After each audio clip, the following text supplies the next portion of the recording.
Hello everyone. So from today we are starting a new chapter of class 11 biology, that is the breathing and exchange of gases. तो चलिए इसको discuss करते हैं।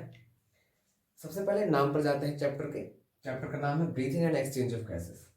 Breathing breathing आप सभी इस term से परिचित होंगे। ये एक प्रोसेस होता है that is part of respiration.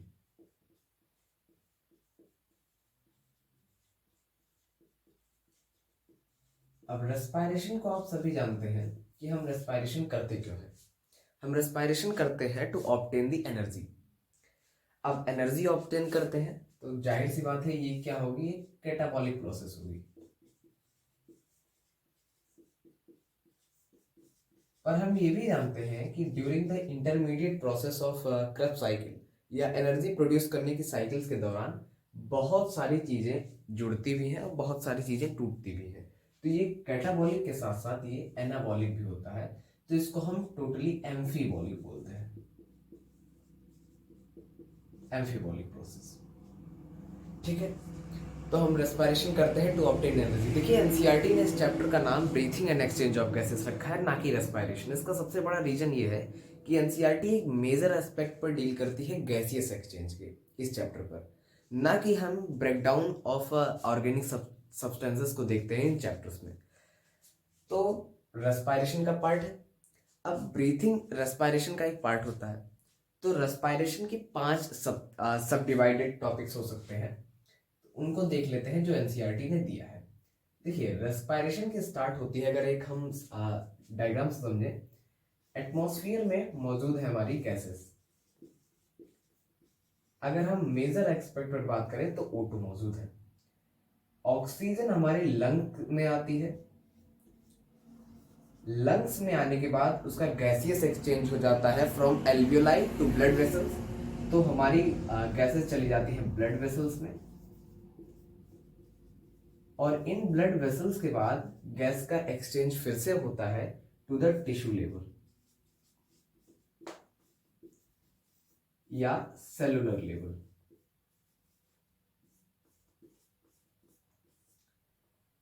अब यहीं पर कुछ स्टेप्स बनते हैं। सबसे पहला स्टेप जो बनता है दैट इज द वेंटिलेशन या ब्रीथिंग। तो चैप्टर का पहला नाम जो है वही पार्ट है हमारे रेस्पिरेशन का। दूसरा पार्ट जो होता है इस पूरी प्रोसेस का वो होता है डिफ्यूजन या गैसियस एक्सचेंज। गैसियस एक्सचेंज कहां पर? Gaseous exchange between the lungs and the blood vessels, between blood vessels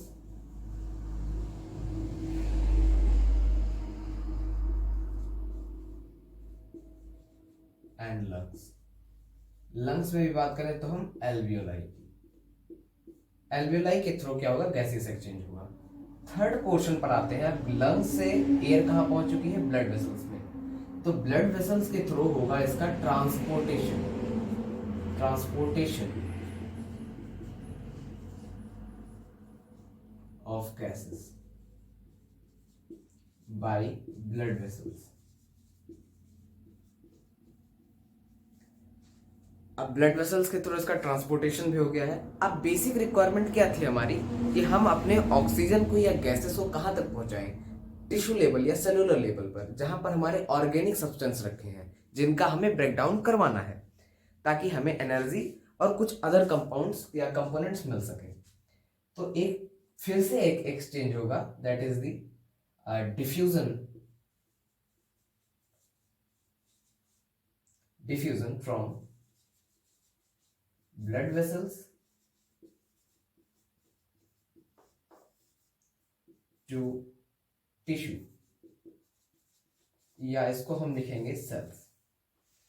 और लास्ट प्रोसेस जो रेस्पिरेशन की आएगी साहब, वो आएगी हमारी यूटिलाइजेशन की।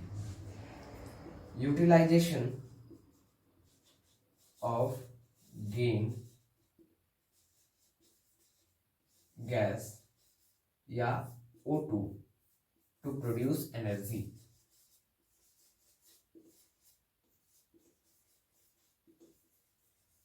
और इसी प्रोसेस को अगर हम बात करें तो इसी प्रोसेस को हम नेम दे देते हैं, that is the cellular respiration.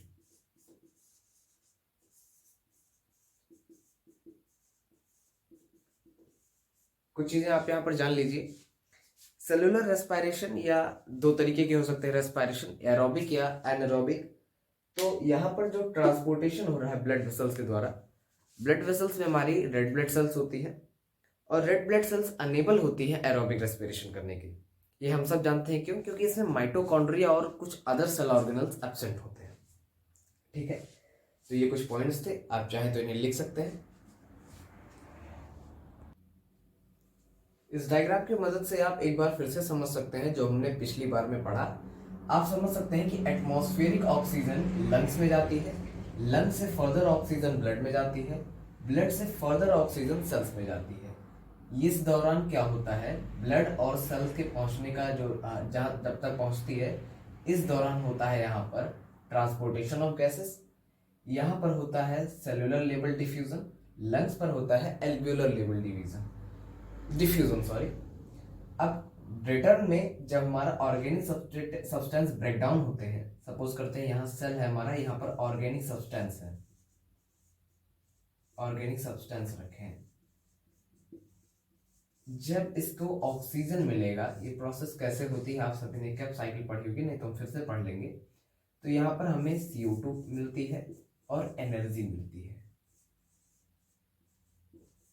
ये CO2 कैरी आउट होती है फर्दर ट्रांसपोर्टेशन, जो इस तरीके से ट्रांसपोर्ट होकर एटमॉस्फेयर में चले जाती है। तो इस तरीके से एक लेवल मेंटेन रहता है ऑक्सीजन और कार्बन डाइऑक्साइड का, आप नोट कर सकते हैं इसे। तो चलिए अब देख लेते हैं कि हमारे विभिन्न ऑर्गेनिजम्स में, डिफरेंट ऑर्गेनिजम्स में किस तरीके के रेस्पिरेटरी ऑर्गन्स पाए जाते हैं। तो देखिए, रेस्पिरेटरी ऑर्गन किसमें कैसा पाया जाएगा, ये बेसिकली डिपेंड करता है दो चीजों पर। पहली चीज तो ये डिपेंड्स ऑन टू फैक्टर। पहला फैक्टर होता है लेवल ऑफ ऑर्गेनाइजेशन,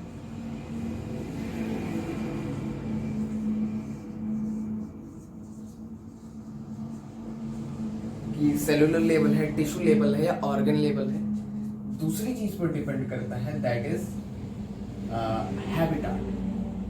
बहुत इंपॉर्टेंट चीज है क्योंकि इस पर क्वेश्चंस भी आ चुके हैं, नीट में भी इस पर कई बार क्वेश्चन आया है, तो उसके हिसाब से भी ये बहुत ही इंपॉर्टेंट है।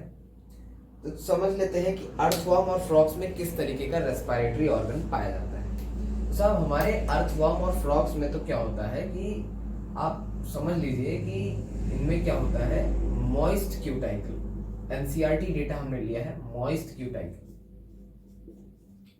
और हम तो जानते हैं कि फ्रॉग्स क्या होता है, क्यूटेनियस एंड पल्मोनरी दोनों रेस्पिरेशन कर सकता है। फ्लैट वॉर्म्स इन सब में तो जनरल बॉडी सरफेस ही आपका कर लेती है, सील एंड ट्रेड्स वगैरह में जनरल बॉडी सरफेस से क्या हो जाता है, रेस्पिरेशन, जनरल बॉडी सरफेस से। अच्छा, इंसेक्ट्स की बात करें तो इंसेक्ट्स में बहुत मजेदार चीज होती है। इंसेक्ट्स में होता है ट्रैकियल ट्यूब्स। क्या होता है, ट्रैकियल ट्यूब्स।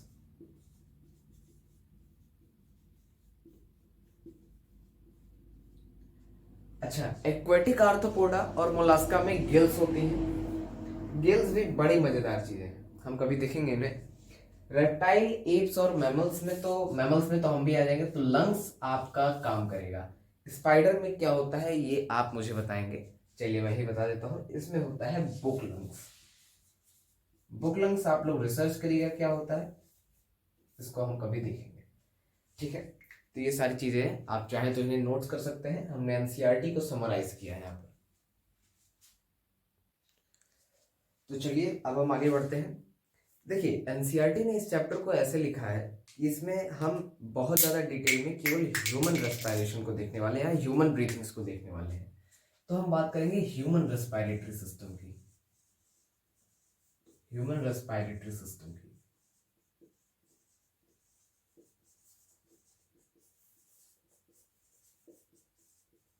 तो ह्यूमन रेस्पिरेटरी सिस्टम दो चीजों में डिवाइड हो जाता है। दो चीजें क्या होती हैं देख लेते हैं इसको।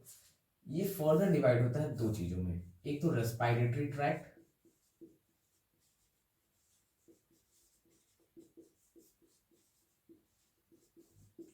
और दूसरा पार्ट हमारा डिवाइड होता है लंग्स पे।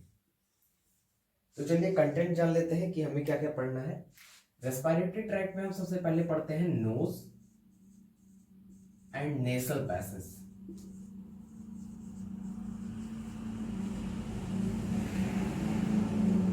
इसी कंटेक्स्ट में फिर हम पढ़ते हैं बक्कोफेरेंजियल कैविटी।